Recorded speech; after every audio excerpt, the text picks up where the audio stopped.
الملك القدوس العزيز الحكيم هو الذي بعث في الأميين رسولا منهم يتلو عليهم آياته ويزكيهم ويعلمهم الكتاب والحكمة وإن كانوا من قبل لفي ضلال مبين وآخرين منهم لما يلحقوا بهم وهو العزيز الحكيم.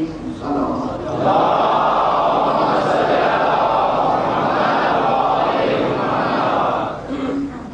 عزیزان محترم،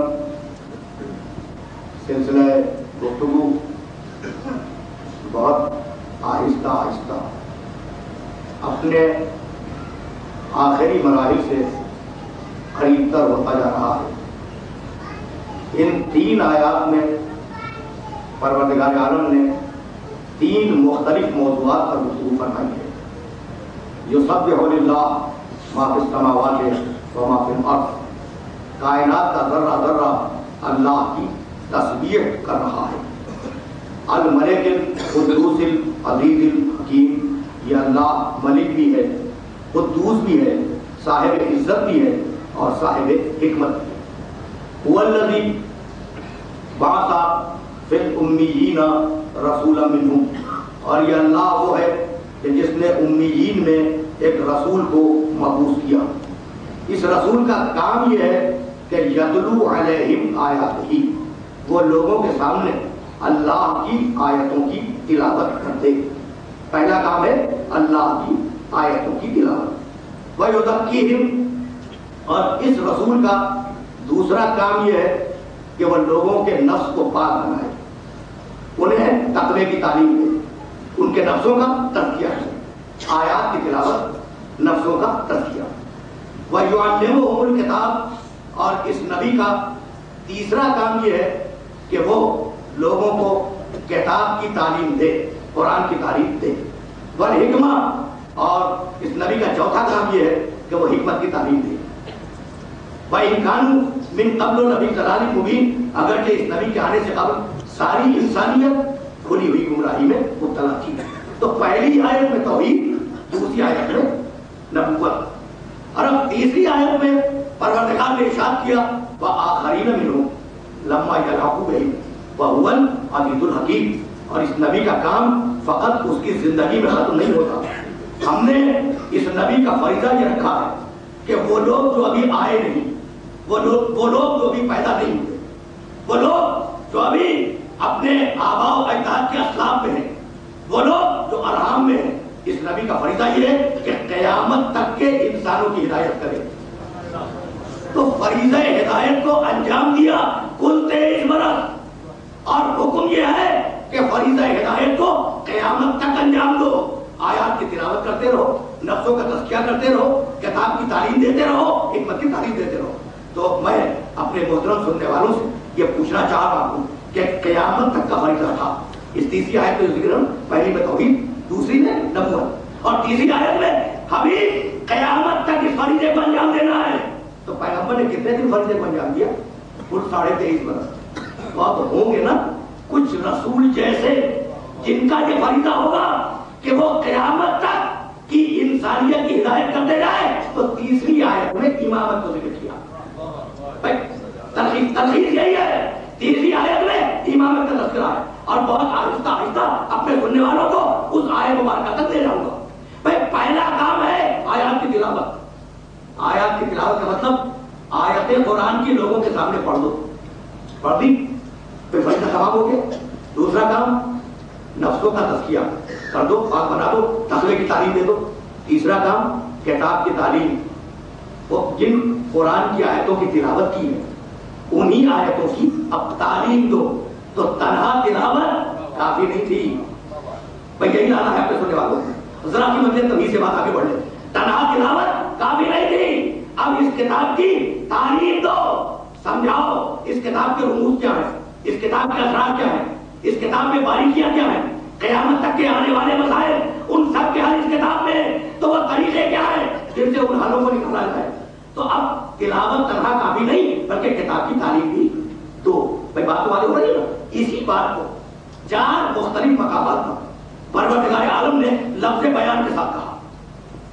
سورہ نحل میں 2 مقام پر وَأَنزَلْنَا إِلَيْكَ الذِّكْرَ لِتُبَيِّنَ لَهُمُ الَّذِي اخْتَلَفُوا فِيهِ وَهُدًى وَرَحْمَةً لِقَوْمٍ يُؤْمِنُونَ. حبیب اس کتاب کو ہم نے تیرے اوپر نازل کیا تاکہ تو اس کتاب کو لوگوں کے سامنے بیان کرے اور ان کے اختلافات کو دور کرے. تو کتاب نازل ہوئی لوگوں کے لیے، لیکن فریضہ ہے محمد کا کہ اس کتاب کی تشریح کو لوگوں کے سامنے بیان کرے. پہلی آیت. اور اب اسی سورہ کی دوسری آیت وَمَا أَنزَلْنَا عَلَيْكَ الْكِتَابَ إِلَّا لِتُبَيِّنَ لِلنَّاسِ مَا نُزِّلَ إِلَيْهِمْ وَلَعَلَّهُمْ يَتَفَكَّرُونَ. حبیب ہم نے اس کتاب کو تمہارے اوپر اس لیے نازل کیا کہ تم اس کتاب کو لوگوں کے سامنے بیان کرو. بھئی تلاوت اور ہے، بیان اور ہے. تلاوت کے معنی آیت تک پہنچا دینا، بیان کے معنی تشریح کرنا. تو اب 2 آیتیں ہو گئی. اور اب سورہ قیامت میں آواز دی اِنَّا عَلَيْنَا جَمْعَهُ وَقُرْآنَهُ. بھئی دیکھو اس کتاب کو جمع کروانا، اس کتاب کو پڑھواتے رہنا. پروردگار کہہ رہا ہے یہ ہماری ذمہ داری ہے. درمیان سے ایک آیت چھوڑ رہا ہوں ثُمَّ إِنَّ عَلَيْنَا لَبَيَانَهُ. اور اس کتاب کا بیان کر دینا یہ بھی ہماری ذمہ داری ہے. کسی اور کی ذمہ داری نہیں ہے کہ اپنی مرضی سے اس کتاب کی تفسیر لکھے یا اپنی مرضی سے اس کتاب کی تشریح کرے. تو بیان قرآن بھی ذمہ داری ہے پروردگار کی. اب 3 آیتیں ہو گئی اور اب 4تھی آیت بسم اللہ الرحمن الرحیم. اور رحمان علم القرآن خلق الانسان علمہ البیان. رحمان نے قرآن کی تعلیم دی، ایک انسان کو خلق کیا، اسے بیان قرآن دکھلایا. تو اب عرض یہ کرنا ہے کہ بھائی اتنا اصرار ہے پروردگار کو بیان پر کہ حبیب تم بیان کرو گے، حبیب تم اس کی تشریح کرو گے، حبیب اس کی تفسیر تم بیان کرو گے، حبیب اس کا مطلب تم بتاؤ گے. تو بھائی اصرار کیوں ہے؟ تو بتلانا یہی تھا کہ جو کتاب خود زمانے رسول میں تنہا کافی نہ ہو،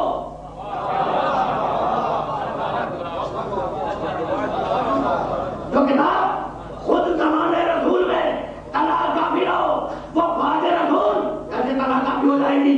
بھائی میرے محترم سننے والے متوجہ ہیں نا، اس لیے کہ آج ایک مخصوص سلسلے کی طرف سننے والوں کو لے کے جانا ہے. وہ کتاب جو زمانے رسول میں تنہا کافی نہ ہو وہ بعد رسول تک تنہا کیسے کافی ہوگی؟ تو ہوں گے نا ہوں گے کچھ بیان قرآن والے. تو اپنے محترم سننے والوں کی خدمت میں ایک علمی مسئلہ رکھنا چاہ رہا ہوں. اور اب جہاں جہاں میرے سننے والے ہیں اس علمی مسئلے کو ذہن نشین کریں. ذرا سا سب عمومی سے مدد کی بات دیکھیے، ٹھنڈے سے سن. سورہ آل عمران ہے قرآن مجید کا 3را سورہ، اور اس سورے میں پروردگار نے یہ کہا هو الذی انزل علیک الکتاب منہ آیات محکمات ہن ام الکتاب واخر متشابہات فاما الذین فی قلوبہم زیغ فیتبعون ما تشابہ منہ ابتغاء الفتنہ وابتغاء تاویلہ وما یعلم تاویلہ الا اللہ والراسخون فی العلم. میں نے آدھی آیت پڑھی، پوری آیت نہیں ہے، اور اس آدھی آیت میں سے بھی فقط ایک جملے کی طرف آپ کو لے کے جانا ہے. هو الذی انزل علیک الکتاب. حبیب اللہ وہ ہے جس نے اس کتاب کو تمہارے اوپر نازل کیا. منہ آیات محکمات. اس کتاب میں کچھ آیتیں محکم ہیں، ہن ام الکتاب، اور وہی آیتیں اس کتاب کی بنیاد. تو کچھ آیتیں کیا ہیں؟ محکم ہیں. یہ لفظ ذہن میں رہے، اس لیے کہ انہی لفظوں سے تو کام ملتا ہے. کچھ آیتیں محکم ہیں اور وہی کتاب کی بنیاد ہے. وَأُخَرُ مُتَشَابِهَاتٌ. اور اس کتاب میں کچھ آیتیں متشابہ ہیں. وہ 2 قسمیں ہو گئی نا، کچھ آیتیں محکم ہیں، کچھ آیتیں متشابہ ہیں. فَأَمَّا الَّذِينَ فِي قُلُوبِهِمْ زَيْغٌ. تو وہ لوگ جن کے دلوں میں کجی ہے، جن کے دلوں میں ٹیڑھ ہے، فَيَتَّبِعُونَ مَا تَشَابَهَ مِنْهُ. تو وہ محکم آیتوں کو چھوڑ دیتے ہیں، متشابہ آیتوں کی پیروی کرتے ہیں. ابتغاء الفتنہ وابتغاء تاویلہ. اور قرآن کے ذریعے وہ ہدایت نہیں کرنا چاہتے، فتنہ پھیلانا چاہتے ہیں. تو ہر حافظ قرآن کو ہدایت کرنے والا نہ سمجھنا.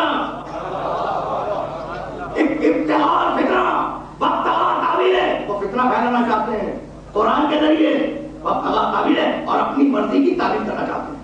اب میں پوچھنا چاہتا ہوں بھائی آیتوں کی کتنی قسمیں ہیں؟ 2، محکم متشابہ. معنی کیا ہے؟ محکم وہ آیت جس کے معنی معلوم ہوں، دیکھیے وہ لوگ جو بہت خصوصی ذوق رکھتے ہو قرآن سمجھنے کا وہ توجہ کریں، اور میں اتنی آسان زبان میں کروں گا کہ میرا ہر سننے والا اسے سمجھے گا۔ محکم وہ ہے جس کے معنی معلوم ہو، طے ہو کہ بھائی یہ ہے معنی، مثلا اقیم الصلاۃ، نماز پڑھو، اب معلوم ہے، اس پہ کوئی ہیر پھیر نہیں، معلوم ہے کہ اس کے معنی کیا ہے۔ متشابہ وہ آیا جس کے ایک سے زیادہ معنی ہو، اب یہ نہ معلوم ہو کہ اصل معنی اللہ نے کون سے مراد دی ہے۔ مثلا میں آپ کے سامنے کہوں کہ جناب وہ آپ کو یاد کر رہے تھے، تو کچھ سمجھ میں آیا کون؟ متشابہ ہوئی بات۔ اب آپ کے دماغ میں 100 آدمی آئیں گے، ممکن ہے کہ وہ سے مراد وہ ہو اور وہ سے مراد وہ ہوگا نا، اب یہ بات متشابہ ہو گئی۔ اور اگر میں کہوں کہ مثلا زید آپ کو یاد کر رہا تھا، تو اب یہ بات محکم ہو گئی، معنی سمجھ میں آ گئی۔ تو محکم وہ جس کے معنی سمجھ میں آ جائے، متشابہ وہ جس کے معنی سمجھ میں آسانی سے نہ آئے۔ بھائی بات واضح ہو گئی؟ قرآن کی کتنی قسمیں آیتوں کی؟ کچھ محکم ہے، کچھ متشابہ ہے۔ بہت توجہ رکھیے گا، اس لیے کہ میں اس بات کا قائل نہیں ہوں کہ ساری تقریروں میں اپنے سننے والوں کا مظاہرہ کر دوں، چاہتا یہ ہوں کہ کچھ مطالب دلوں میں محفوظ ہو جائے۔ قرآن کی آیتوں کی دو قسمیں، کچھ محکم، کچھ متشابہ۔ اسے رکھیے کہاں ہے؟ سورہ آل عمران میں۔ اب ورق الٹتے ہوئے چلے ورق الٹتے ہوئے سورہ ہود، حوالے دے رہا ہوں، جا کے دیکھیے گا، 11واں سورہ قرآن کا، اور اس سورے کی بالکل ابتدا بسم اللہ الرحمن الرحیم، الف لام را، کتاب احکمت آیاتہ ثم فصلت من لدن حکیم خبیر، الف لام را۔ یہ کتاب پوری کی پوری محکم ہے، اور یہ اللہ کی طرف سے آئی ہے۔ سورہ آل عمران میں کہہ رہا تھا کہ کچھ محکم ہے، کچھ متشابہ ہے۔ سورہ ہود میں کہہ رہا ہے کہ پوری کی پوری محکم ہے۔ ٹکراؤ ہو گیا یا نہیں؟ اگر ابھی آپ سے کہوں کہ رات ہے اور پھر ابھی آپ سے کہوں کہ دن ہے، تو ایک بات تو غلط ہوگی نا۔ یہ قرآن ہے، قرآن ہے۔ ایک جگہ کہا کہ کچھ محکم کچھ متشابہ، دوسرے مقام پر کہا پوری کتاب محکم۔ اب تیسرا مقام پھر برق الٹتے ہوئے چلے قرآن کا، 39واں سورہ قرآن کا، سورہ زمر، اور اس میں آیت موجود ہے، جا کے دیکھیے، اللہ نزل احسن الحدیث کتابا متشابہا، اللہ نے بہترین باتوں پر مشتمل کتاب کو نازل کیا، اور یہ پوری کتاب متشابہ ہے۔ تو سورہ زمر میں کہا، سورہ زمر میں کہا پوری متشابہ، سورہ ہود میں کہا پوری محکم، سورہ آل عمران میں کہا کچھ محکم کچھ متشابہ۔ تو اب کس پر ہی ماننا ہے؟ ابھی تو قابل بولنا، یعنی میں نے آسان کر دیا، یعنی بات سطح عمومی سے بدل دی، لیکن میں نے بات کو آسان کر دیا۔ ایک جگہ کہتا ہے کہ محکم بھی ہے متشابہ بھی ہے، دوسری جگہ کہتا ہے پوری کتاب محکم ہے، تیسری جگہ فرماتا ہے پوری کتاب متشابہ ہے۔ تو کس بات کو مانے؟ بھائی یہی تو وہ سوال تھا کہ ایک عیسائی عالم بنی عباس کے ایک خلیفہ کے دربار میں آیا، اور آنے کے بعد اس نے کہا کہ تمہارے قرآن کا دعویٰ ہے کہ لو کان من عند غیر اللہ لوجدوا فیہ اختلافا کثیرا، قرآن میں اختلاف نہیں ہے۔ تمہارے قرآن کا دعویٰ ہے کہ یہ اللہ کی کتاب ہے، اس میں اختلاف نہیں ہے، تو بتاؤ اختلاف کہاں ہے؟ اب خلیفہ بیٹھا ہوا ہے تخت پر، اور درباری ملا داہنے بائیں بیٹھے ہوئے، یعنی صورتحال کو دیکھیں، درباری بول رہے داہنے بائیں بیٹھے ہوئے، کہا کہ بتا کہاں ہے قرآن کا اختلاف؟ اس نے پڑھی سورہ آل عمران کی ہے کہ کچھ محکم ہے کچھ متشابہ ہے، کہا کہ ٹھیک ہے۔ اب اس نے سورہ ہود کی آیت پڑھ دی، پوری کتاب محکم ہے۔ اب علماء بھی گھبرائے، خلیفہ بھی گھبرایا، اس نے تیسری آیت پڑھی، پوری کتاب متشابہ ہے۔ اب سارے گھبرا گئے، کہا بس اتنا بتا لو، عیسائی عالم نے کہا بس اتنا بتا لو کہ تمہارے اللہ کی کتاب کی یہ 3 آیتیں، ان میں سے سچی بات کون سی ہے؟ مڑا خلیفہ علماء کی طرف، علماء کی طرف خلیفہ مڑا، کہا جواب دو، کہا کہ امیر ہمیں 24 گھنٹے کی مہلت دے دے، ہم جواب لے کے آئیں گے۔ اب واقعی مسئلہ پاٹے رہا ہے، 24 گھنٹے کی مہلت دے دے، ہم جواب لے کے آئیں گے۔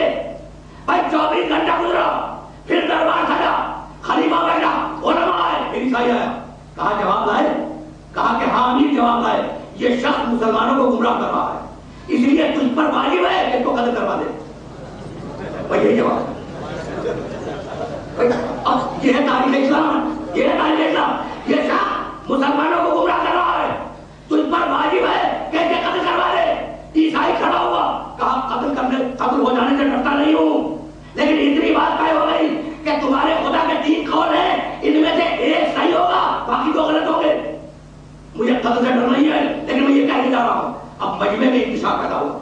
مرتبہ وزیر نے خلیفہ کو مخاطب کیا اور مخاطب کر کے کہنے لگا کہ یہ تو تیرے دربار کے پھلے ہوئے علماء ہیں، اسلام لاوارث نہیں ہے، ابھی محمد کے خون کا ایک قطرہ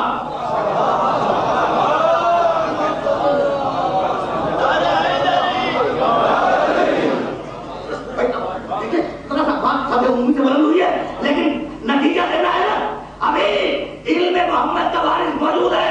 کہا کون؟ کہا جعفر صادق، کہا میری طرف سے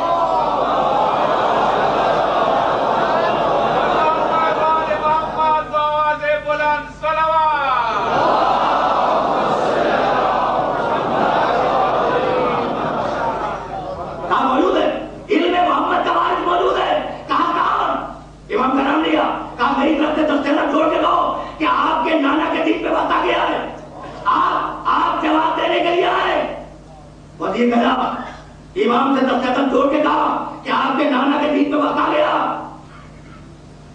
آپ کو خلیفہ نے جواب دینے کے لیے طلب کیا ہے دربار میں، کہا کہ آؤں گا، وقت بھی معین کیا.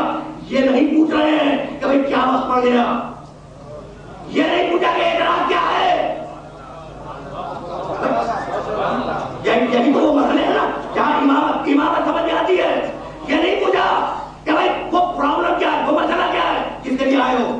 بس ٹھیک ہے نا، میرے نانا کے دین پہ بات آ گیا ہے تو اب میں آؤں گا جواب دینے کے لیے. آئے پورا دربار کھڑا ہوا.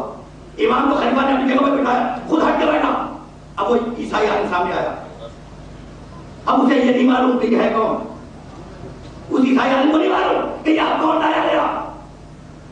کہا کچھ پوچھو. بھائی خدا کی قسم تاریخ اپنے آپ کو اس طریقے سے دہراتی ہے. کہا کچھ پوچھو تو ایک مرتبہ مسکرا کے کہنے لگے سلونی سلونی قبل ان تفقدونی.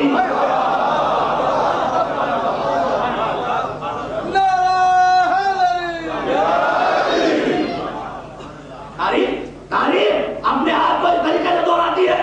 مسکرا کے کہا بھائی پوچھ جو پوچھنا چاہتا ہے. وہی جملہ، یعنی اب یہ جعفر صادق نہیں بول رہا ہے، علی کے خون کا قطرہ بول رہا ہے. یہ وارث ہے، علوم محمد بول رہا ہے. کہا کہ پوچھ کیا پوچھنا چاہتا ہے. اس نے آیت پڑھی کہ پوری کتاب محکم ہے. کہا کہ آپ ٹھیک، کہا کہ آپ کو آپ کا ایمان ہے شاید کہ پوری کتاب محکم ہے. کہا کہ ہاں ایمان ہے. اس نے دوسری آیت پڑھی کہ پوری کتاب متشابہ ہے. کہا کہ آپ کا ایمان ہے شاید کہ پوری کتاب متشابہ کا ایمان ہے. اب یہ امام بول رہا ہے، علماء تو گھبرائے ہوئے، امام بول رہا ہے. کہا اس نے تیسری آیت پڑھی کہ کچھ محکم ہے کچھ متشابہ ہے. کہا آپ کا ایمان ہے کا ایمان ہے. اعتراف تھا، کہا اختلاف ہو گیا. کہا اختلاف نہیں ہے، کہا اختلاف نہیں ہے، تیری سمجھ کا پھیر ہے. جو مومن ہے جو قرآن کو اللہ کی کتاب مانتے ہیں ان کے لیے کچھ محکم ہے کچھ متشابہ ہے. جو کافر ہے ان کے لیے پوری متشابہ ہے، اور جو وارثان علم آل محمد ہے ان کے لیے پورا محکم ہے.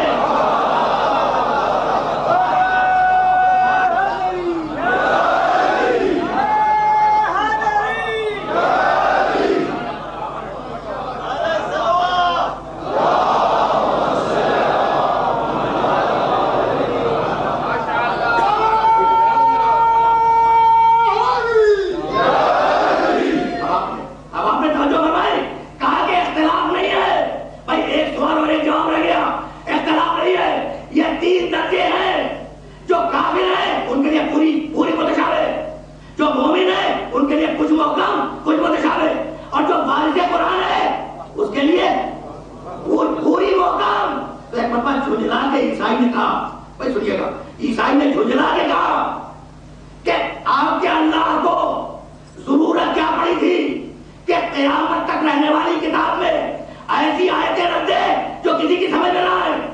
ہے نا یہ اعتراض؟ یہ بھی بڑا جنرل اعتراض ہے کہ آپ کے اللہ کو کیا ضرورت تھی کہ قیامت تک جانے والی کتاب میں ایسی آیتوں کو رکھے جو کسی کی سمجھ میں نہ آئے. تو مسکرا کے فرمانے لگے کہ محکم آیتوں کے ساتھ پروردگار نے متشابہ آیتیں اس لیے رکھی کہ قیامت تک دنیا آل محمد کی ضرورت محسوس کرتی رہے.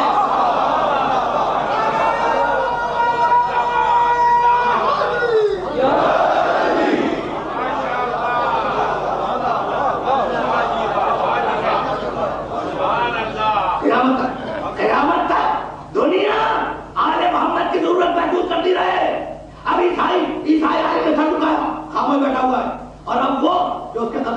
رہے تھے، اب وہ شیر ہو گئے، کہنے لگے بولتا کیوں نہیں؟ یہ کمال، یہ تاریخ کا کمال، وہ شیر ہو گئے، کہنے لگے بولتا کیوں نہیں؟ عیسائی عالم سے بولتا کیوں نہیں؟ ایک مرتبہ عیسائی عالم نے سر اٹھایا، کہا بولو، کہا بول۔ اب خدا کی قسم جو جواب عیسائی عالم نے دیا ہے اس جواب سے بہتر جواب ممکن نہیں ہے۔ وہ کھڑا ہوا اور کہنے لگا اشہد ان لا الہ الا اللہ واشہد ان محمد رسول اللہ واشہد ان ھذا وصی رسول اللہ۔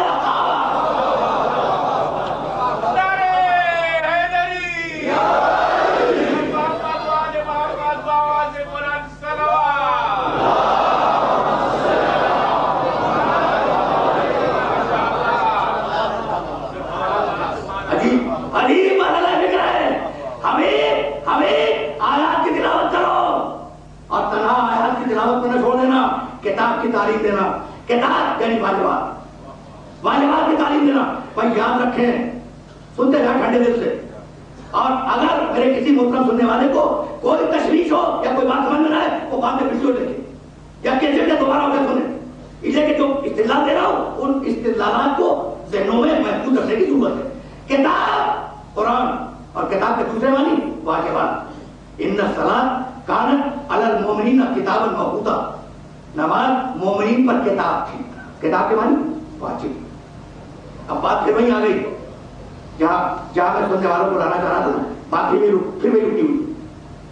قرآن میں کوتبہ علیکم استعمال ہوا، تمہارے اوپر لکھ دیا گیا، تو جہاں جہاں ہے نا کوتبہ علیکم اس کا مطلب ہے تم پر واجب کر دیا گیا۔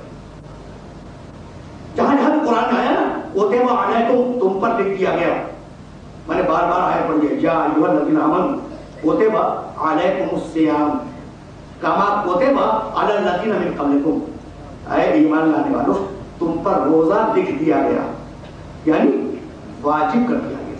اس کتب علیکم کو ذہن میں رکھیں، کما کتب علی الذین من قبلکم، جیسا کہ پچھلی امتوں پر بھی روزے کو لکھ دیا گیا تھا، واجب کر دیا گیا۔ تو کتب علیکم الصیام، روزے کو ہم نے واجب کیا۔ کوتبہ دوسرا کوتبہ علیکم القتال وہو کرہ لکم، تم پر ہم نے جہاد کو واجب کیا اور ہم جانتے ہیں کہ تمہیں جہاد سے بہت کراہت ہوتی ہے۔ یعنی اگر دین تمہاری مرضی کے مطابق بنتا تو جہاد واجب نہ ہوتا، حرام ہوتا، لیکن تمہاری مرضی جہاد میں جانے کی نہیں ہے، بہت توجہ رکھیے گا۔ لیکن کہیں سننے والوں کو لے کے جانا ہے، تمہاری مرضی نہیں ہے کہ جہاد میں جاؤ، تو اگر ہم دین تمہاری مرضی کے مطابق بنا دیں تو جہاد حرام کرتے۔ لیکن کوتبہ علیکم القتال، یہ کوتبہ علیکم لکھ دیا ہم نے کہ تمہیں میدان جنگ میں جانا ہے، اب چاہے تم کو اچھا لگے یا برا لگے۔ اور اب تیسری آیت کوتبہ علیکم، میں اس آیت تک رہا تھا، کوتبہ علیکم اذا حضر احدکم الموت ان ترک خیرا الوصیہ، اور ٹھنڈے دل سے سنیے گا، لیکن میں چاہ رہا ہوں کہ آپ کا وقت سوارت ہو جائے، اور آسان باتیں کوتبہ علیکم تم پر واجب کر دیا گیا۔ کیا واجب کر دیا؟ اذا حضر احدکم الموت، اگر تم میں سے کسی کی موت کا وقت آ جائے، اگر تم میں سے کسی کی موت کا وقت آ جائے، ان ترک خیرا، اگر وہ دنیا میں خیر چھوڑ کے جا رہا ہے تو تم پر واجب کر دیا گیا کہ وصیت کرے۔ وصیت کتنی ہے شے؟ واجب کر دیا گیا کہ وصیت کرے۔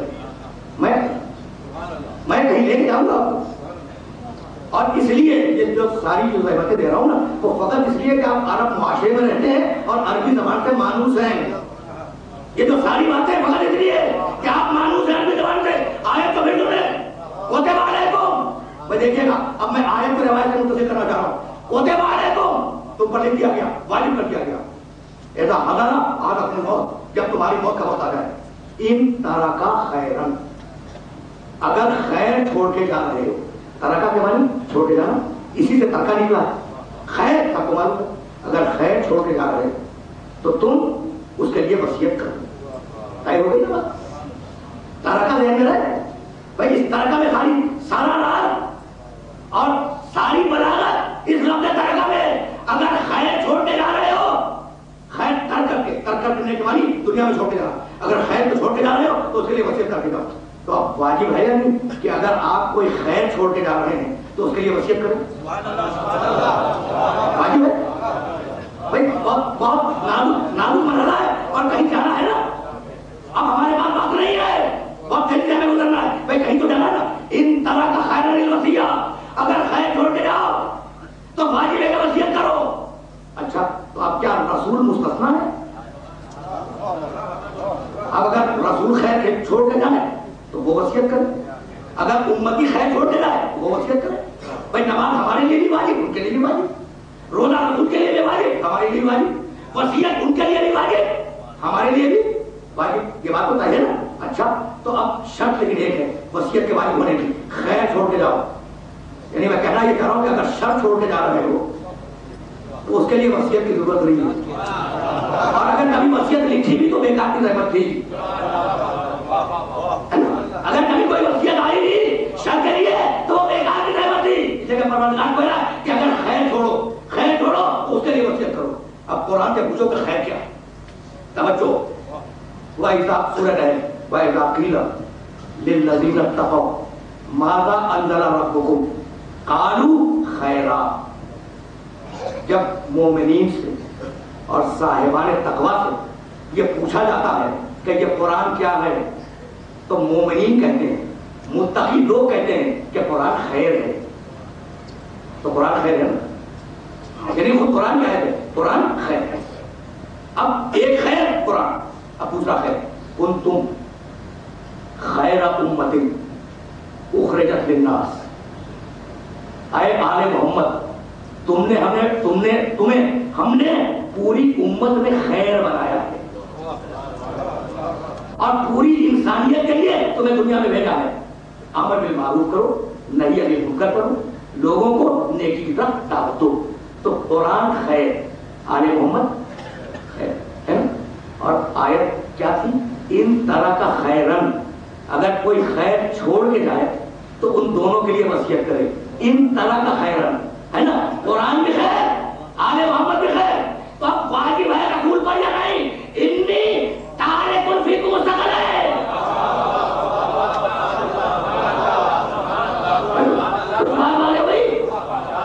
اب جملے کو جملے سے ملا ہے نا، انی تارک فیکم ثقلین، میں تم میں دو گراں قدر چیزیں، وزنی چیزیں چھوڑ کے جا رہا ہوں. کتاب اللہ ہے و عطرتی اہل بیتی. ایک ہے اللہ کی کتاب، دوسرے ہے میری اولاد. ماں ان تمسکتم بہما لن تضلوا بعدی. جب تک ان دونوں کے ساتھ رہو گے گمراہی سے بچے رہو گے. بھائی جملہ یہ ہے، ماں ان تمسکتم بہما لن تضلوا بعدی. جب تک ان دونوں کے ساتھ رہو گے گمراہی سے بچے رہو گے. کس سے کہا؟ ہم سے آپ سے کہا. بھائی ہم تو تھے نہیں نا. تو ہم جو بھی رہے ہو ان سے کہا نا کہ میں تمہیں دو چیزیں چھوڑ کے جا رہا ہوں، ایک کتاب ایک اولاد. اور جب تک تم ان کے ساتھ رہو گے گمراہی سے بچے رہو گے. تو اب سمجھ میں آ گیا کہ کس سے کہا؟ وہ جو موجود تھے لوگ ان سے کہا نا. اچھا تو جب تک ان دونوں چیزوں کے ساتھ رہو گے گمراہی سے بچے رہو گے. تو اب پیغمبر کی نگاہ میں ان کے گمراہ ہونے کا امکان تھا یا نہیں؟ کوئی بات ہے. پیغمبر کی نگاہ میں ان کے گمراہ ہونے کا امکان تھا. جبھی تو کہا کہ بھائی اگر ان دونوں کے ساتھ رہے تو گمراہی سے بچ جاؤ گے. تو اب یہ کہاں کی منطق ہے کہ جن کے گمراہ ہونے کا خطرہ ہو بعد رسول انہیں کو خلافت دے دو. بھائی توجہ بول رہے ہیں اس لیے کہ کسی منزل سے بھیتر جانا ہے انہیں کو جانشین بنا دو. یہ کہاں کی منطق ہے؟ نہیں، میں ثقلین کو چھوڑ کے جا رہا ہوں. ثقلین کے معنی دو وزنی چیزیں. میں تم میں ثقلین کو چھوڑ کے جا رہا ہوں. ظہرین، ظہر اور عصر، مغربین، مغرب اور عشاء. ثقلین دو وزنی چیزیں، کتاب اور اقرا. یہی ہے. سبتین دو نواسے، حسنین حسن اور حسین. اب یہ میں ثقلین سمجھانے کی یاد کر رہا ہوں. بھائی بہت توجہ رکھیے گا.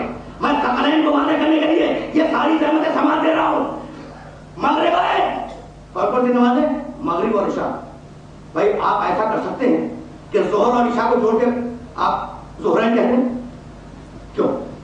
اچھا چلیں ایسا کریں کہ عصر کو اور مغرب کو چھوڑ کر مغربین کہتے ہیں. کبھی کہا نہیں کہا؟ اچھا حسن کو اور علی کو جوڑ کر حسنین کہتے ہیں؟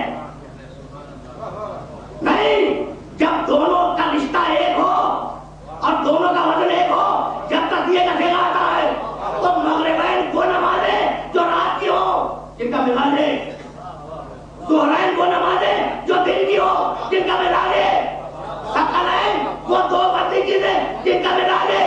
تو جو مزاج قرآن کا وہی مزاج آل محمد کا.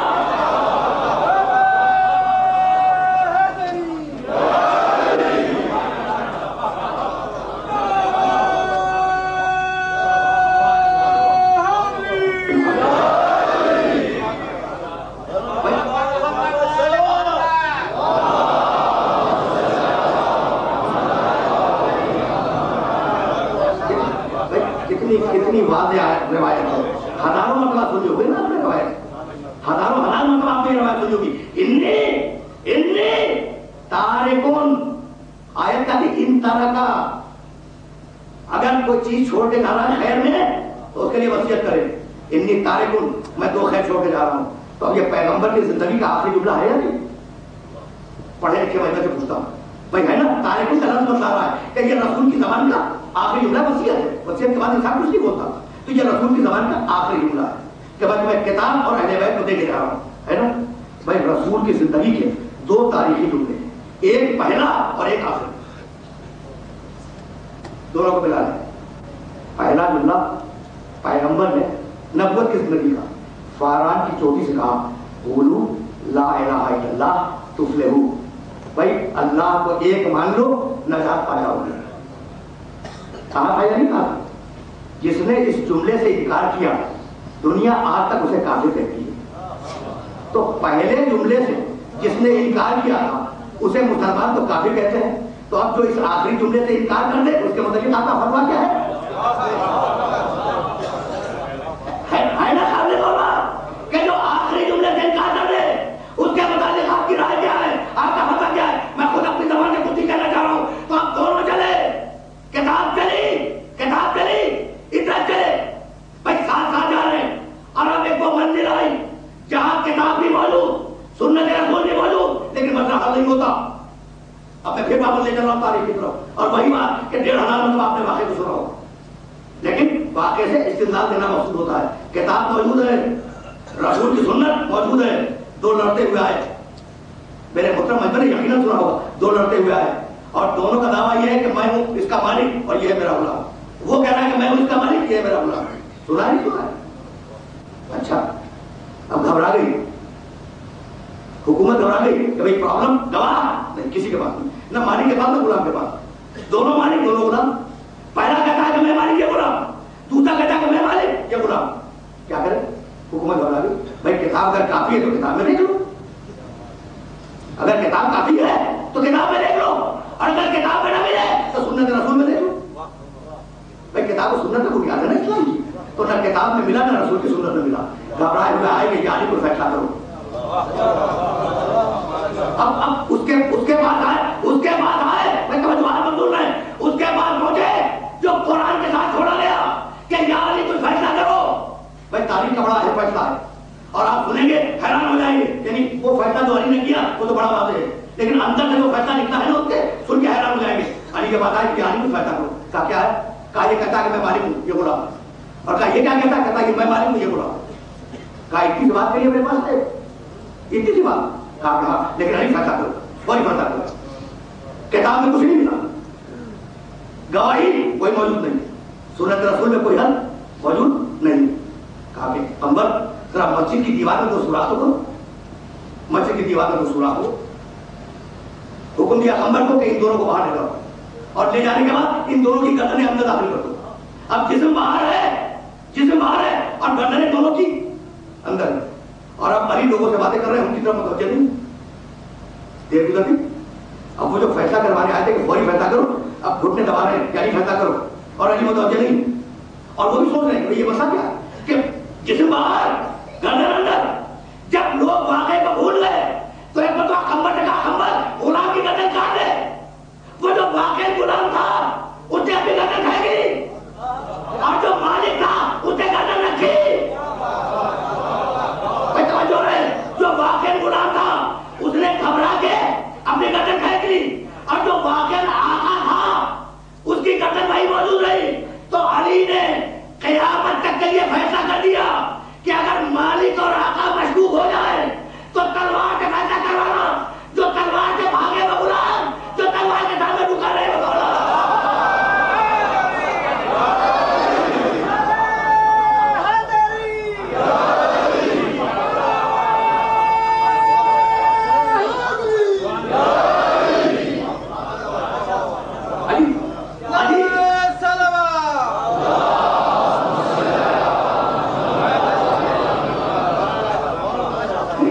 قیامت تک کے لیے وعدہ کر دیا، جو تلوار کو لے کے بھاگے وہ مولا، جو تلوار کے سامنے جمع رہے وہ مولا. تو یہ ہے وہ جنہیں قرآن کے ساتھ چھوڑا گیا، اس لیے کہ آیت کہہ چکی تھی وَاللَّهُ أَخْرَجَكُم مِّن بُطُونِ أُمَّهَاتِكُم لَا تَعْلَمُونَ شَيْئًا. سنو، اللہ نے تمہیں تمہاری ماؤں کے پیٹ سے اس کیفیت میں باہر نکالا کہ تمہارے پاس کوئی علم نہیں تھا. بس ایسے جملے اللہ ہی بول سکتا، کسی اور کی مدد نہیں کہہ سکے لوگوں سے. واللہ اخرجکم من بطون امہاتکم لا تعلمون شیئا وجعل لکم السمع والابصار والافئدۃ لعلکم تشکرون. اور پھر اللہ نے تمہیں کان دیے، آنکھیں دی، دل دیے کہ ان کے ذریعے علم حاصل کرو اور اللہ کی بارگاہ میں شکرانہ پیش کرو. ٹھنڈے دل سے سنتے جائیں. اب آیات کا سلسلہ ہے اور اس کے بعد آپ سے یاد دے دوں گا، بہت کبھی نہیں سلسلے کو. واللہ اخرجکم من بطون امہاتکم لا تعلمون شیئا وجعل لکم السمع، اللہ نے تمہیں کان دیے، علم حاصل کرو کان سے، والابصار علم حاصل کرو آنکھ سے، والافئدۃ علم حاصل کرو دل سے. اور علم کو حاصل کرنے کے بعد لعلکم تشکرون، اللہ کی بارگاہ میں شکریہ ادا کرو. یہ ہے سورہ نحل. اب یہ تینوں طاقتیں ذہن میں رہیں کہ علم ان سے حاصل ہوتا ہے، اور آل محمد کا جو علم ہے وہ ذاتی، انہیں اللہ نے بخشا ہے. اور ہمارے پاس جو علم ہے ان تین چیزوں سے، آنکھ سے، کان سے اور دل سے ہم علم کو حاصل کرتے ہیں. اب سورہ اعراف 7واں سورہ، آیت کا نشان 179 179. لقد ذرأنا لجہنم کثیرا من الجن والانس. تیور تو دیکھیں آیت کے، لقد ذرأنا لجہنم کثیرا من الجن والانس. ہم نے یہ طے کیا ہے، اللہ فرما رہا ہے، ہم نے یہ طے کیا ہے کہ ہم جنوں کی اور انسانوں کی اکثریت کو جہنم میں ڈھکیل دیں گے. یہ نہیں سوچیں گے کہ یہ بہت زیادہ ہے، اکثریت کو لقد ذرأنا لجہنم کثیرا من الجن والانس، ہم اکثریت کو جہنم میں ڈھکیل دیں گے. تو جب اکثریت جہنم میں جانے والی ہے تو اکثریت پر ناز کیسا؟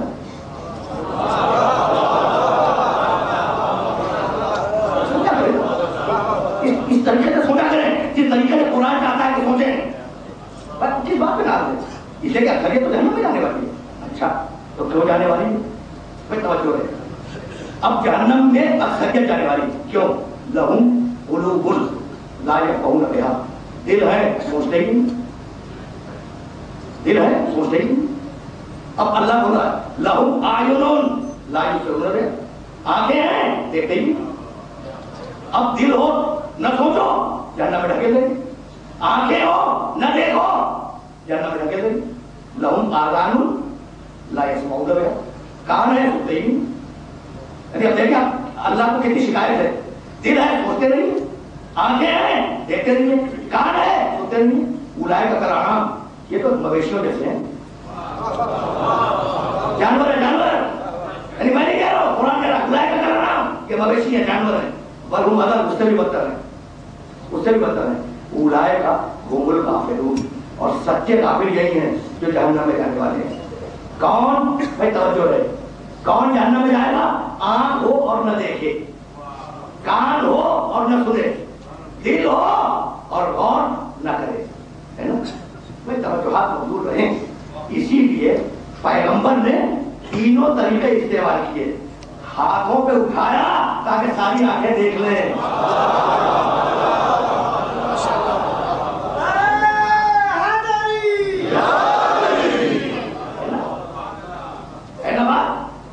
تینوں طریقے استعمال کیے، ہاتھوں میں اٹھایا تاکہ دیکھ لو، من تم تو مولاؤ کہا تاکہ سن لو، اور اس کے بعد بوڑھے محمد نے جوان علی کو کھڑا کیا اور اپنے دونوں ہاتھ بلند کیے، اللہم والے من والا ہو وہ آج من آتا ہو، پروردگار اس سے محبت کر جو اس سے محبت کرے، اور اس سے دشمنی رکھ جو اس سے دشمنی رکھے، دل ہو تو سوچتے ہوئے قیامت تک جانا۔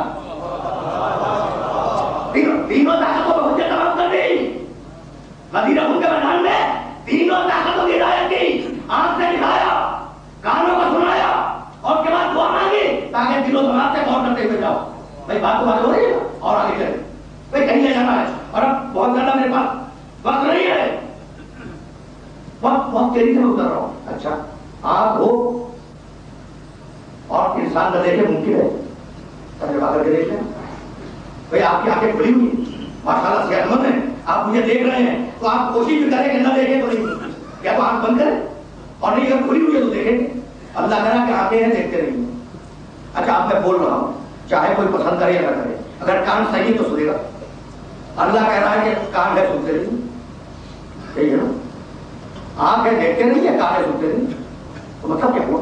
بھائی یہ بچے بیٹھے ہیں، اگر ان بچوں سے کوئی تیزی سے مجلس سے دوڑے، تیزی سے جائے اور خدا نہ خاصا ٹھوکر کھا کے نہیں گر جائے، تو اس کا بزرگ کہے گا کہ بھائی دیکھ کے کیوں نہیں چل رہا؟ تو دیکھے تو واقعی چل رہا تھا، دیکھ کر تو واقعی چل رہا تھا، یہ جو کہا کہ دیکھ کے کیوں نہیں چل رہا، مطلب ایک جو دیکھنے کا تقاضا ہے وہ پورا کرو، بات معلوم ہوئی؟ دیکھنے کا جو تقاضا ہے وہ پورا کرو، تو وہ بھی سورہ نے کیا کہا، ہم نے کان دیے، آنکھیں دی، دل دیے، بھائی رزلٹ دینا ہے، نتیجہ دینا ہے، اور خدا کی قسم میں اس نتیجے ہی تک کے لیے یہ ساری نعمت دے رہا ہوں، یہ آیتیں ذہن نشین ہو جائیں، ہم نے تمہیں کان دیے، تمہیں آنکھیں دی، تمہیں دل دیے، تاکہ اس کی بارگاہ میں شکر ادا کرو۔ یہ ہے سورہ اعراف، سورہ اعراف جہنم میں ڈھکیل دیں گے اگر آنکھ سے نہ دیکھا، اگر کان سے نہ سنا، اگر دل سے غور نہ کیا۔ سورہ اعراف ہو گئی نا بھائی، بہت توجہ ہے، اب اور آگے چلیں، یہ وہ منزل ہے جہاں کے لیے آپ کو رحمت دیں گے۔ سورہ بنی اسرائیل 17واں سورہ قرآن مجید کا، ان السمع والبصر والفؤاد کل اولئک کان عنہ مسئولہ۔ قیامت کے دن ہم کان سے پوچھیں گے اس کے بارے میں، کس کے بارے میں نہیں معلوم، ان السمع والبصر والفؤاد، کان سے ہم قیامت کے دن اس کے بارے میں پوچھیں، آنکھ سے ہم قیامت کے دن اس کے بارے میں پوچھیں گے، کانا انہو مسئولہ، انہو اس کے بارے میں ہم کان سے بھی پوچھیں گے، آنکھ سے بھی پوچھیں گے، دل سے بھی پوچھیں گے، بھئی کس کے بارے میں کچھ پتا چلا؟ نہیں پتا چلا۔ اور آگے بڑھیں بھائی، یہ چین اس لیے ہے کہ ان آیتوں کو ذہن میں محفوظ کریں۔ سورہ صافات 37واں سورہ قرآن مجید کا، اور اس سورے میں چھوٹی سی آیت وقفوہم انہم مسئولون، اب وہی مسئولون کا لفظ آ گیا، قفوہم، لوگ آئیں گے میدان حشر میں، حساب دیں گے، کتاب دیں گے، وہ نامہ اعمال کھلے گا، اور جب جانے لگیں گے تو پروردگار کہتا قفوہم، انہیں روکو، انہم مسئولون۔ اب ایک سوال کا جواب رہ گیا، یہ چاہتا ہے بھائی سارے جواب دے دیے، اور اب آواز آ رہی ہے قدرت کی، انہیں روکو، فرشتوں انہیں روکو، انہم مسئولون، ان سے ابھی ایک سوال پوچھنا باقی ہے۔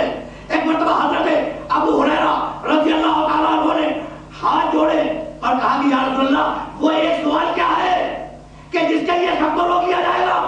پیغمبر فرمانے لگے انہم مسئولون عن ولایت علی بن ابی طالب۔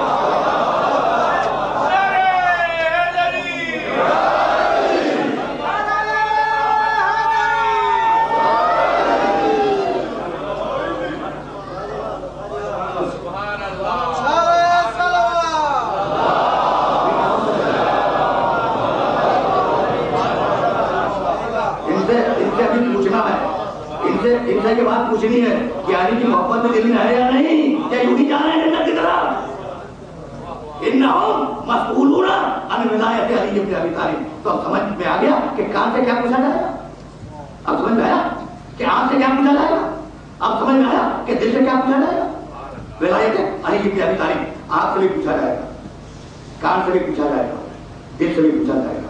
پڑھے لکھے افراد ہیں, مجلس سنے ہوئے افراد ہیں, آنکھ سے پوچھا جائے گا, کان سے پوچھا جائے گا, دل سے پوچھا جائے گا.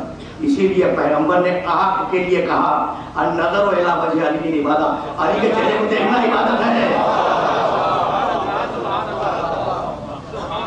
نا بات. آنکھ سے پوچھا جائے گا, پیغمبر نے کہا النظر الی وجہ علی عبادت, علی کے چہرے کو دیکھنا عبادت ہے. کان سے پوچھا جائے گا, اسی لیے پیغمبر نے کہا ذکر علی عبادت, علی کا ذکر سننا عبادت ہے. دل سے پوچھا جائے گا, اسی لیے پیغمبر نے کہا حب علی عبادت, علی کی محبت دل میں رکھنا عبادت ہے.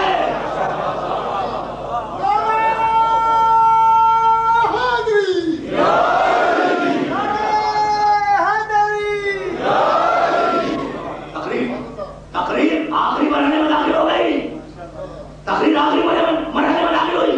پہلے کہا علی کو دیکھنا عبادت, پھر کہا علی کا ذکر سننا عبادت, پھر کہا علی کی محبت دل میں رکھنا عبادت. ترتیب یہی ہے, روایت کی ترتیب یہی ہے. الٹ دیجیے, پہلے کہتے کہ ذکر سننا عبادت, پھر کہتے تھے کہ دل میں محبت رکھنا عبادت, پھر کہتے کہ آنکھ سے دیکھنا عبادت. کہہ سکتے تھے نا الٹ کے, نہیں ایسے نہیں کہا. کہہ سکتے تھے کہ دل میں محبت رکھنا عبادت, اسے دیکھنا عبادت, اس کا ذکر سننا عبادت. الٹ کے نہیں, پہلے کہا کہ دیکھنا عبادت, پھر کہا ذکر سننا عبادت, پھر کہا محبت رکھنا عبادت. تو پیغمبر کا کوئی عمل مصلحت سے خالی نہیں ہوتا. جب تک وہ تمہاری نگاہوں کے سامنے رہے دیکھ کے عبادت کرو. توجہ رکھیے, ترتیب آ رہی ہے. جب تک تمہاری نگاہوں کے سامنے رہے علی دیکھ کے عبادت کرو, جب چلا جائے ذکر کر کے عبادت کرو, اور جب تقیہ آ جائے دل میں محبت رکھ کے عبادت کرو.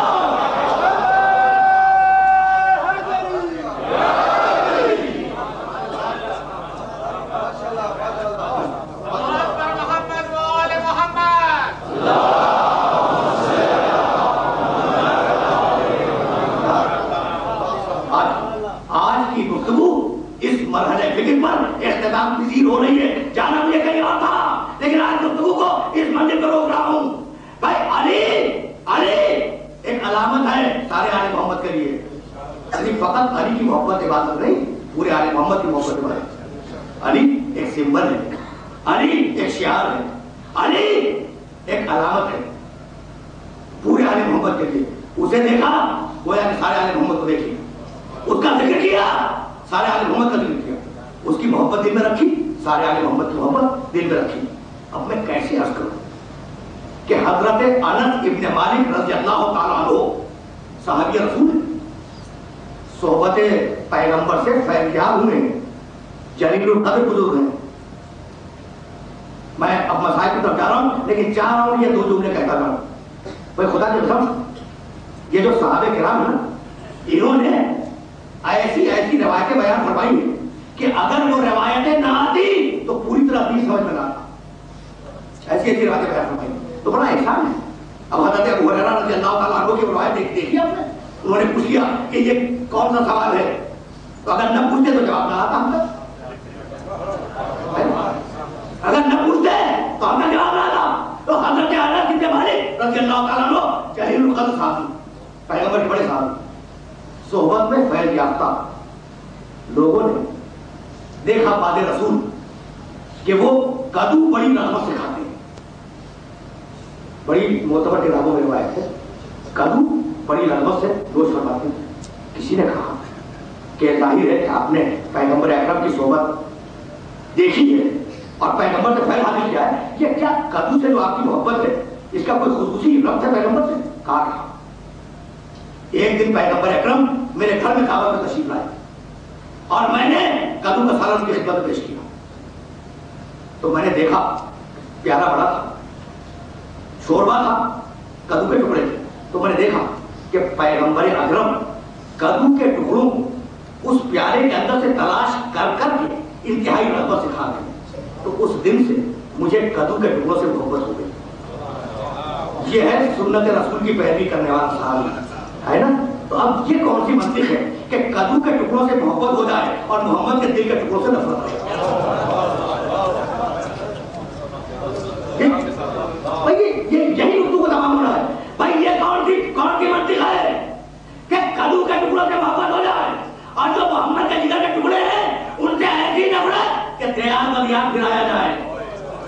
تشریح کی جائے. سید سجاد زندگی بھر یہ کہہ کر روتے رہے کہ بھائی اگر جھگڑا تھا تو بزرگوں سے تھا. یہ میری بزرگ خواتین اور پھوپھیوں نے کیا تقسیم کی تھی جو ان کے سروں سے چادریں چھین لی. سید سجاد زندگی بھر یہ کہہ کر روتے رہے کہ اگر جھگڑا تھا تو بڑوں سے تھا. یہ میری چھوٹی بہن نے کیا تقسیم کی جو اسے تباہے مارے گئے. پھر بات آ گئی حسین کی چھوٹی بچی تک. پھر بات آ گئی میں کیسے یاد کروں؟ دو جملے سنتے رہے. اگرچہ میں دیکھ رہا ہوں کہ اپنے پاس 5 دقیقے رہ گئے لیکن 2 جملے سنتے رہے اور یہ جملے ذہن میں محفوظ ہو جائیں. جب شہزادی فاطمہ زہرا کی وفات کا وقت آیا, دیکھیں مجھے جانا ہے سکینہ کو. جب شہزادی فاطمہ زہرا کی وفات کا وقت آیا تو امیر المومنین کو بلایا اور کہا ابو الحسن مجھے آپ سے وصیتیں کرنی.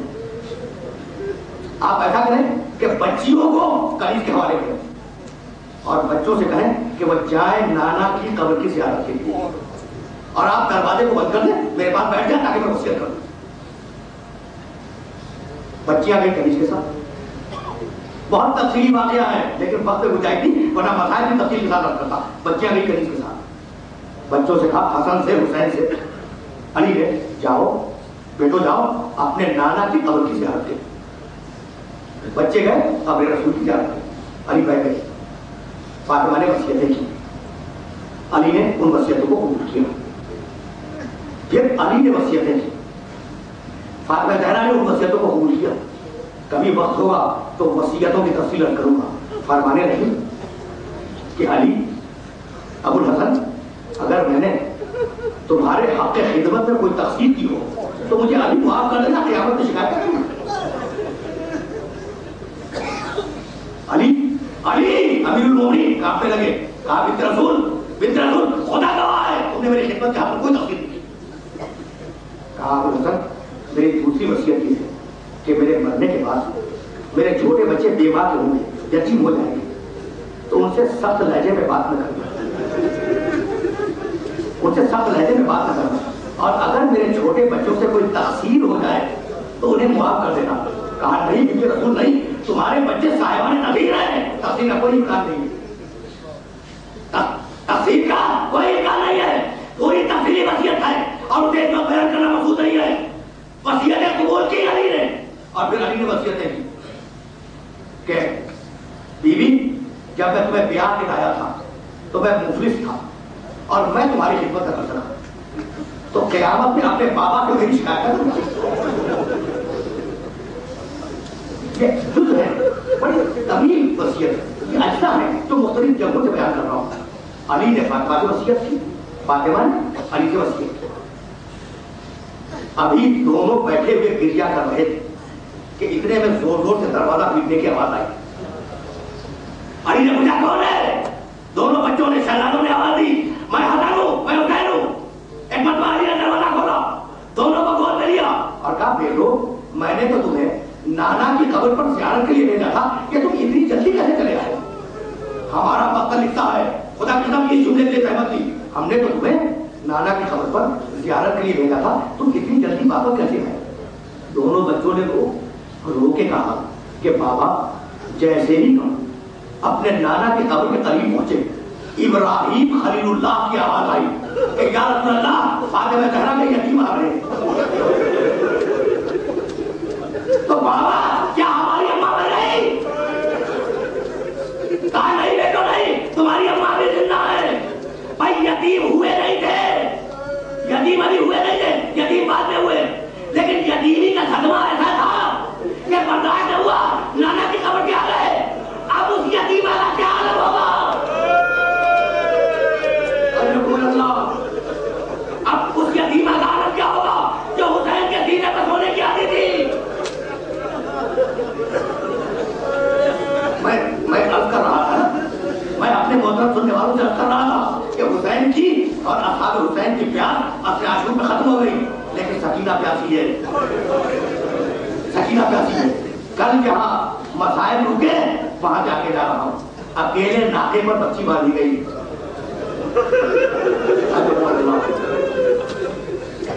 ساری بیویاں ایک ناکے پر سوار ہے. بچی بھائی ایک ایک جملہ مطلب ہے. اکیلے ناکے پر رسیوں سے جکڑ کر باندھی گئی. قافلہ چلا. ابھی کچھ دور گیا تھا کہ ایک مرتبہ پشت ناکہ سے خون کے قطرے کرتی ہے. بیوی نے اپنے آپ کو شہزادی نگر نے اپنے آپ کو ناکے نبی میں گرایا اور کہا اس وقت تک قافلہ نہیں جائے گا جب تک میری بھتیجی میری گود میں نہ آئے. اب جو بچی کھولی گئی تو بچی کا سینہ بھی لہولہان تھا, ناکے کی پیٹ بھی لہولہان تھی. یہ دیکھیں یہ ظلم کا کمال, یہ ظلم کا کمال اور ادھر کمال کا کمال. یعنی ظالم کے ظلم کی حد ہے, ظالم کے سامنے کوئی حد نہیں. آئی بچی گود میں آئی, کہا مجھے اماں پانی کا کوئی بندوبست ہے, پانی کی کوئی سبیل ہے. یعنی بچی 12 محرم کو بھی پیاسی ہے, پانی مانگ رہی. 13 محرم کو روایت کے اختلاف, ایک روایت کے روایت 13 محرم کو قافلہ کوفے کے بازار میں آیا. میں صورتحال عرض کر چکا. آگے پرچم لہرانے والے, ان کے پیچھے نقارے بجانے والے, ان کے پیچھے سرحائے شہداء, ان کے پیچھے سید سجاد گلے میں توقع خاندان, ان کے پیچھے بیویوں کے ناکے اور بیویوں کے چہرے بالوں میں چھپے ہوئے, اور ایک بیوی کی گود میں ایک چھوٹی سی بچی جس کے کرتے پر خون جمع ہوا. قافلہ بازار میں آ کے رک گیا.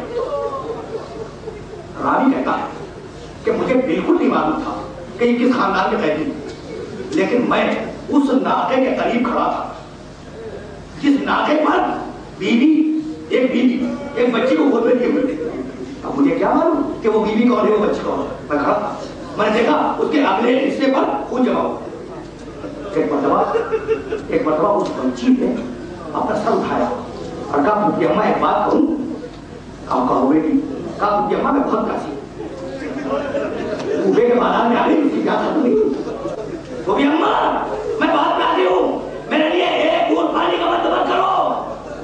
کہا بیٹی صبر کر, اللہ بندوبست کرے گا. وہ عورتیں جو چھتوں پر تماشا دیکھنے کے لیے جمع تھی, ان عورتوں میں سے ایک عورت کے کان میں اس بچی کی آواز رہی کہ میں بہت پیاسی ہوں. اس نے پکار کے کہا قیدیوں مت گھبراؤ, میں تمہاری بچی کے لیے پانی لے کے آتی ہوں. آخری جملہ تقریر کا ام حبیبہ لی کے اتری, ایک کودے میں پانی بھرا, آئی شہزادی زینب کے ہاتھ میں کودا دیا اور کہا لو اپنی اس بچی کو پلا دو. اور جب یہ بچی پانی پی لے تو میں نے سنا ہے کہ پیغمبر نے کہا تھا کہ اگر کوئی یتیم کسی کے ہاتھ میں دعا کر دے تو وہ دعا قبول ہو جاتی ہے. تو جب یہ پانی پی لے تو اس سے میری 3 دعائیں منگوا دو.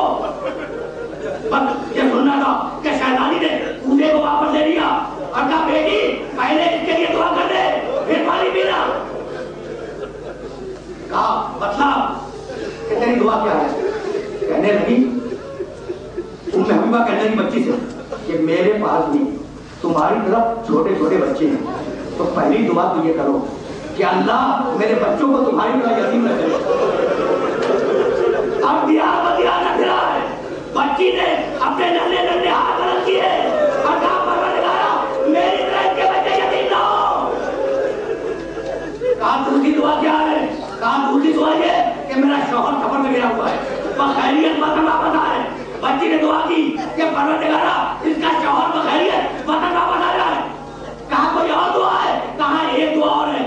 کہا کہ بتا تیری دعا کیا ہے؟ کہا کہ دعا یہ کہ اللہ مجھے مدینے کی زیارت کی توفیق دے. بس یہ سننا تھا کہ شہزادی زینب نے ایک مرتبہ پوچھا کہ تیرا مدینے سے کیا تعلق ہے؟ کہا میرا تعلق نہیں ہوگا تو کیا کسی اور کا ہوگا. ارے میں نے 7 سال فاطمہ زہرا کے گھر میں گزارنے کی ہے. میرا تعلق نہیں ہوگا تو کس کا ہوگا؟ میں 7 سال فاطمہ زہرا کے گھر میں قریب نہیں ہوں. ایک مرتبہ شہزادی نے پوچھا کہ ارے فاطمہ زہرا کے گھر میں سے کسی کو پہچانتی بھی ہے؟ کہا کیسے نہیں پہچانوں گی, میں نے اپنی شہزادی زینب کی خدمت کی ہے, شہزادی ام کلثوم کی خدمت کی ہے. کہا آپ دیکھے گی تو پہچانے گی. کہا زندگی گزر گئی بیویوں کی شکل کو یاد رکھے ہوئے کیسے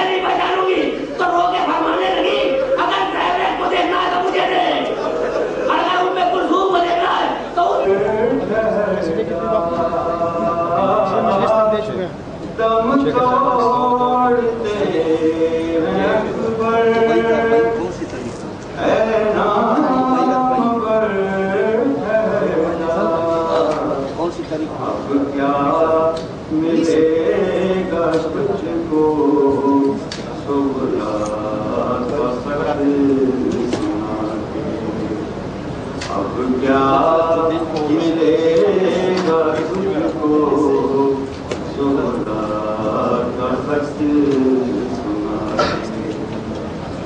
زینب جڑ گئی ہے، زینب جڑ گئی ہے، کرب و بلا میں آ کے بکھرے پڑے ہیں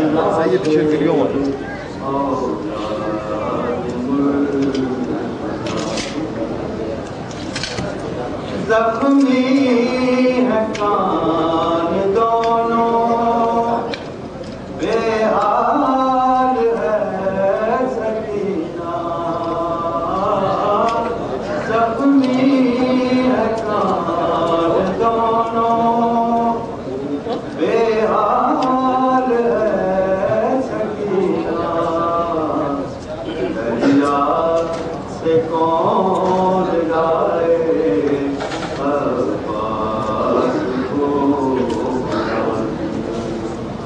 دریا سے کون لائے عباس کو، زینب جڑ گئی ہے، کرب و بلا میں آ کے بکھرے پڑے ہیں لاشے اولاد زہرا کی بیٹیوں کی تشہیر ہو رہی ہے،